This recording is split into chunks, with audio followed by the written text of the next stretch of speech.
Well, for more on the company's decision to make vaccinations mandatory, the company's CEO, Ryan Noach, joins us now. Ryan, thanks so much for joining us. We know you've got a lot going on today. You're not assaulting your employees' right to bodily integrity, but you are saying that if you want to work at Discovery, you need to give us a very good reason why you can't be vaccinated. Is that correct? Yes, Annika, very well put. In fact, we think that we have an obligation, both conferred by the law and within moral requirements, to protect our employees. We want to get back to the office. We've been out of the office for a long time.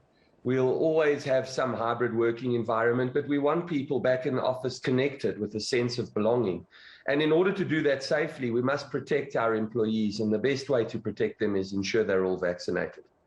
Ryan, your statement's quite carefully worded to say that you will be negotiating and be having discussions with staff. Absolutely, Annika. You know, this is a difficult conversation for some, and we understand that there are diverse views. We think that the hallmark of the engagement here must be mutual respect. We need, to understand these diverse views. So on a case-by-case basis, we will work with individuals to understand exactly what their objections are. If an individual has legitimate and reasonable objection based on a rational matter, and we will do everything in our power to try and reasonably accommodate that individual within the workplace, taking into account the specifics of their job and their role. What has been the response from your staff so far? Annika, interesting that almost across the board it's been very positive. We have a core purpose at Discovery of enhancing and protecting the lives of our customers and people. And the resounding feedback that I've received personally through hundreds of emails and messages has been that, we feel like these aren't just words on a wall. We're actually living our core purpose and our values, and we're acting out to protect people and customers. Of course, Annika, there are a group of people who are unhappy about this. They're kind of divided into two groups as we see it. There's a group of hesitant people who are ambivalent and undecided about vaccination, and we hope that this education and information and engagement process brings them across the line and they're vaccinated. And then there is a small group, right on the margin admittedly, but that are strongly opposed.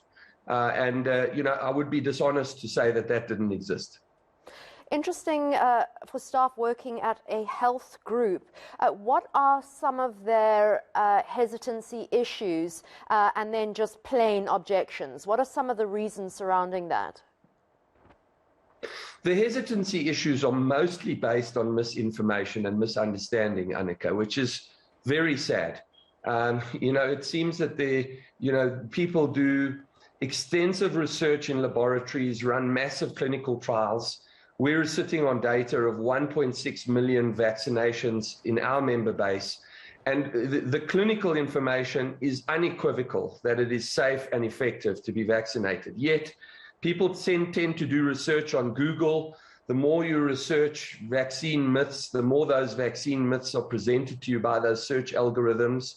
And, it's hard to understand how people will accept these myths rather than the hard science. But so most of it is based on misinformation, and we're quite optimistic about that.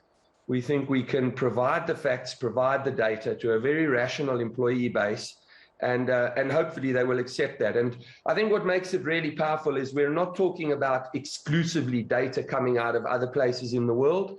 We have our own data and our own evidence that vaccination is safe and effective. As far as the other group is concerned. Sorry, carry on, Ryan. No, I was going to say, your second part of your question was who's absolutely opposed. There are groups who have strong religious objections, for example. And, through our engagement process, we need to understand those religious objections and respect those. And for me, that is a valid basis of objection. If your religion doesn't support vaccination, well, one has to understand that however rational it is in clinical medicine to be vaccinated. I understand that you need to take this on a case-by-case basis. Would a religious reason not to be vaccinated be cause for you to let someone work from home, for instance, or would they still be let go? Quite possibly, yes, Annika. You know, it depends on the individual's specific role and responsibilities. And if it's feasible for us to accommodate them in reasonable basis, as you say, for example, potentially working at home, that's potentially one outcome. We need to go through every case individually. We want to work with each of these people. Every person's view is important, and we must understand their circumstances individually. Lastly, Ryan, we're hearing that other big corporates are going to be following suit and doing the same thing and asking for their staff to be vaccinated. Are you expecting any kind of litigation as a possible test case? We hope not, and we very much hope that people understand the social and moral imperative here. We do believe that the Occupational Health and Safety Act confers a legal obligation on employers to protect their people in the workplace, and it specifically in the Act talks about protecting employees from biological threats. SARS-CoV-2, the virus that causes COVID-19, is indeed a biological threat. So we think that there is good law of general application that determines that this is necessary.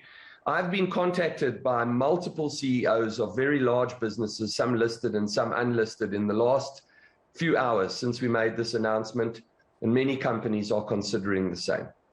All right, thank you so much. That was Discovery CEO Ryan Noach. Thank you so much for your time this